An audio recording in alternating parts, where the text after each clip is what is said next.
പവിത്ര സീരിയലിൻ്റെ ഇന്നത്തെ പ്രേമ എപ്പിസോഡാണ് കേട്ടോ പറയുന്നത്. വിഷം ജോലി കഴിഞ്ഞ് വന്നിട്ട് എല്ലാവർക്കും സ്വീറ്റ്സ് കൊടുക്കുന്നുണ്ട് കേട്ടോ. അപ്പോൾ അമ്മ ചോദിക്കുകയാണ്, ഇതെന്താ നേരത്തെ തന്നെ നിനക്ക് ശമ്പളം കിട്ടുമെന്ന് ഇങ്ങനെ ചോദിക്കുകയാണ്. അപ്പോൾ നന്ദിനി പറയുന്നുണ്ട്, അതിനെ വിഷയുടെ പോയിട്ട് ഒരാഴ്ചയല്ലേ ആയുള്ളൂ എന്നിങ്ങനെ പറയണം. അപ്പോൾ വിഷം കുറച്ച് ഇൻസെൻറ്റീവ് കിട്ടിയിട്ടുണ്ടെന്ന് പറഞ്ഞിട്ട് കുറച്ച് ക്യാഷ് ഇങ്ങനെ അച്ഛനെ ഏൽപ്പിക്കുകയാണ് കേട്ടോ. അപ്പോൾ അച്ഛൻ പറയുന്നുണ്ട് അത് അമ്മയെ ഏൽപ്പിക്കുമെന്ന് പറയുകയാണ്. അപ്പോൾ അമ്മയാണെങ്കിൽ അത് നീ ശ്രീജയുടെ കയ്യിൽ കൊടുത്താൽ മതി, അതിനുള്ള അവകാശം അവൾക്കാണെന്ന് ഇങ്ങനെ പറയാൻ കേട്ടോ. അങ്ങനെ വിഷം ആ കാശ് ശ്രീജയുടെ കയ്യിലോട്ട് ഇങ്ങനെ ഏൽപ്പിക്കുകയാണ് കേട്ടോ. എന്തായാലും ഇൻസെൻറ്റീവ് ഒക്കെ നേരത്തെ എൻ്റെ കയ്യിൽ തന്നില്ലേ, എന്തായാലും ഇതൊരു നീ കയറിയിരിക്കുന്ന നല്ലൊരു സ്ഥലത്താണെന്ന് ഇങ്ങനെ അച്ഛൻ പറയാൻ കേട്ടോ. അപ്പോൾ നന്ദിനി ആണെങ്കിൽ അത് പിന്നെ വിനായകേട്ടൻ കണ്ടുപിടിച്ചു കൊടുത്ത ജോലിയില്ലേ, അത് അങ്ങനെ തന്നെ വരത്തുള്ളൂ എന്നിങ്ങനെ പറയാം. അപ്പോൾ അമ്മ പറയുന്നുണ്ട്, നന്ദിനി നീ ഇത് ഇടയ്ക്കിടയ്ക്ക് ഇങ്ങനെ പറയണമെന്നില്ല കേട്ടോ, അവൻ മേടിച്ചു കൊടുത്ത ജോലിയാണെന്ന് ഇവിടെയുള്ള എല്ലാവർക്കും അറിയാമെന്ന് ഇങ്ങനെ പറയാൻ കേട്ടോ. അങ്ങനെ വിക്രം ഇങ്ങനെ വിഷയത്തോട് ചോദിക്കുന്നുണ്ട്, എന്താ വിഷയത്തെ കാര്യം, എന്താ സീറ്റ്സൊക്കെ തരുന്നുണ്ടല്ലോ എന്നിങ്ങനെ പറയാണ്.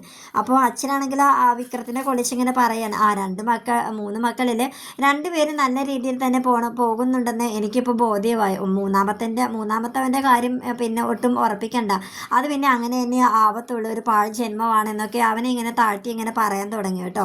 അങ്ങനെ വിക്രമാണെങ്കിൽ ഒരുപാട് വിഷമത്തോടെ അവൻ മുറിയിലേക്ക് പോവുകയാണ്. അപ്പോൾ വേദ ഇതൊക്കെ കേട്ടുകൊണ്ട് നിൽപ്പുണ്ടായിരുന്നു. വേദയും അവൻ്റെ പുറകെ ഇങ്ങനെ ചെന്നിട്ട് ഇങ്ങനെ പറയുകയാണ്, നിങ്ങൾ ഇനി അതൊക്കെ കേട്ട് വിഷമിച്ചിരിക്കണ്ട, അച്ഛൻ പറഞ്ഞതൊക്കെ വിട്ടേര്, അത് എപ്പോഴും പറയുന്നതല്ലേ, നിങ്ങൾ നല്ലൊരു ജോലി കണ്ടെത്താൻ നോക്കാമെന്ന് ഇങ്ങനെ പറയാൻ കേട്ടോ. എന്നിട്ട് അവൾ പറയുന്നുണ്ട്, നിങ്ങൾ ജോലി കണ്ടെത്തിയാലും ഇല്ലെങ്കിൽ ഞാൻ എന്തായാലും ഒരു ജോലിക്ക് പോകാനായിട്ട് തീരുമാനിച്ചു, ഞാനൊരു വക്കീലുമായിട്ട് കണ്ട് സംസാരിച്ചു, അദ്ദേഹത്തിൻ്റെ ഗുമസ്തിയായിട്ട് ഞാൻ കയറാനായിട്ട് പോവുകയാണെന്നൊക്കെ ഇങ്ങനെ പറയാൻ കേട്ടോ. അപ്പോൾ വിക്രമാണെങ്കിൽ നീ സത്യമാണ് ഇങ്ങനെ പറയുന്നത് ഇങ്ങനെ ചോദിക്കുകയാണ്. അപ്പോൾ അവൾ പറയുന്നുണ്ട്, പിന്നെ എൻ്റെ കെട്ടിയവനോ ജോലിക്ക് പോകുന്നില്ല, ഞാനെങ്കിലും ജോലിക്ക് പോകണ്ടേ, ഇനി നാളെ അഥവാ നിങ്ങൾക്കൊരു ജോലി കിട്ടിയാലും ഞാൻ എൻ്റെ കാര്യത്തിലുള്ള ക്യാഷ് ഞാൻ തന്നെ ഉണ്ടാക്കും, ഒരിക്കലും ഞാൻ നിങ്ങളുടെ അടുത്തോട്ട് ഒരു രൂപയ്ക്ക് പോലും ഞാൻ നിങ്ങളുടെ അടുത്തോട്ട് വരില്ല എന്നൊക്കെ ഇങ്ങനെ പറയാൻ കേട്ടോ. അല്ലെങ്കിൽ സ്ത്രീകൾ എപ്പോഴും തൻ്റേതായിട്ടുള്ള ഒരു ഇതിൽ നിൽക്കണമെന്നൊക്കെ ഇങ്ങനെ അവൾ പറയാൻ കേട്ടോ.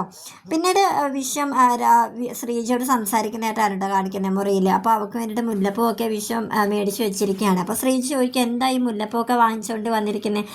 അത് പിന്നെ ഞാൻ സീഡ്സ് വാങ്ങിക്കാൻ പോയപ്പോൾ അപ്പുറത്തെ കടയിൽ മുല്ലപ്പൂ കച്ചവടം ഉണ്ടായിരുന്നു, ഞാൻ ഓർത്തപ്പോൾ നിനക്ക് ഇത്തിരി വാങ്ങിക്കാമെന്ന് വിചാരിച്ചു, നീ ഇതൊന്ന് തലയിൽ ചൂടിക്കാൻ ഇങ്ങനെ പറയണം. അപ്പോൾ ശ്രീജയാണെങ്കിൽ വിഷയുടെ തന്നെ തലയിൽ വെച്ച് തന്നാൽ മതി എന്നിങ്ങനെ പറയാൻ കേട്ടോ. അങ്ങനെ തലയിൽ മുല്ലപ്പൂവൊക്കെ വെച്ച് കൊടുത്തിട്ട് വിഷം പറയുന്നുണ്ട്, ശ്രീജ ഇപ്പം നിന്നെ കാണാനായിട്ട് നല്ല ഭംഗിയുണ്ടെന്ന് ഇങ്ങനെ പറയാണ്. ഇത്രയും നാൾ വേണ്ടി വന്നു വിഷേട്ടന് സ്വന്തമായിട്ട് അധ്വാനിച്ചുണ്ടാക്കിയ കാശുകൊണ്ട് മുല്ലപ്പൂ വാങ്ങിച്ചു തരാനായിട്ട്, അത് എൻ്റെ തലയിൽ ചൂടി എനിക്കിപ്പോൾ ഭംഗിയുണ്ടെന്ന് പറയാനായിട്ട് ഇത്രയും നാളെടുത്തല്ലേ വിഷേട്ടാന്ന് ഇങ്ങനെ പറഞ്ഞിട്ട് അവൾ വിഷൻ്റെ നെഞ്ചിൽ ഇങ്ങനെ ചാരി ഇങ്ങനെ കിടക്കുകയാണ് കേട്ടോ.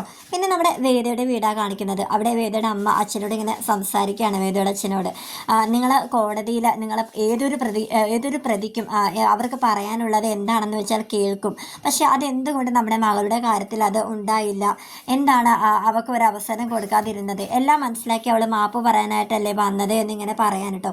അപ്പോൾ അദ്ദേഹം തിരിച്ച് പറയുന്നൊരു കാര്യമുണ്ട്, അത് പിന്നെ ഞാനിപ്പോൾ ഇങ്ങനെ തന്നെ നിൽക്കാവൂ, കാരണം ഞാൻ അറിയാതെ ഇവിടെ ഒരുപാട് കാര്യങ്ങൾ നടക്കുന്നുണ്ട്, അതിന് എൻ്റെ സ്റ്റാൻഡ് ഇങ്ങനെ തന്നെ നിൽക്കണം, അല്ലെങ്കിൽ ശരിയാവില്ല എന്നിങ്ങനെ പറയുന്നുണ്ട് കേട്ടോ. പിന്നീട് വിക്രത്തിൻ്റെ അച്ഛനും അമ്മയും കൂടെ വിഷയത്തിൻ്റെ കാര്യം സംസാരിക്കാൻ കേട്ടോ. അവൻ എല്ലാ പ്രാവശ്യത്തെ പോലെ ജോലിക്ക് പോകുന്നത് പോലെയല്ല, ഇതിൽ ഇവൻ പിടിച്ചു നിൽക്കുന്ന എൻ്റെ മനസ്സ് പറയുന്നു കമലെന്ന് ഇങ്ങനെ അദ്ദേഹം പറയാൻ കേട്ടോ. അത് അങ്ങനെ തന്നെ ആയിരിക്കും മാഷേ, എല്ലാവർക്കും അതുപോലെ തന്നെ മാറ്റം ഉണ്ടാവും എന്നിങ്ങനെ അമ്മ പറയാൻ കേട്ടോ.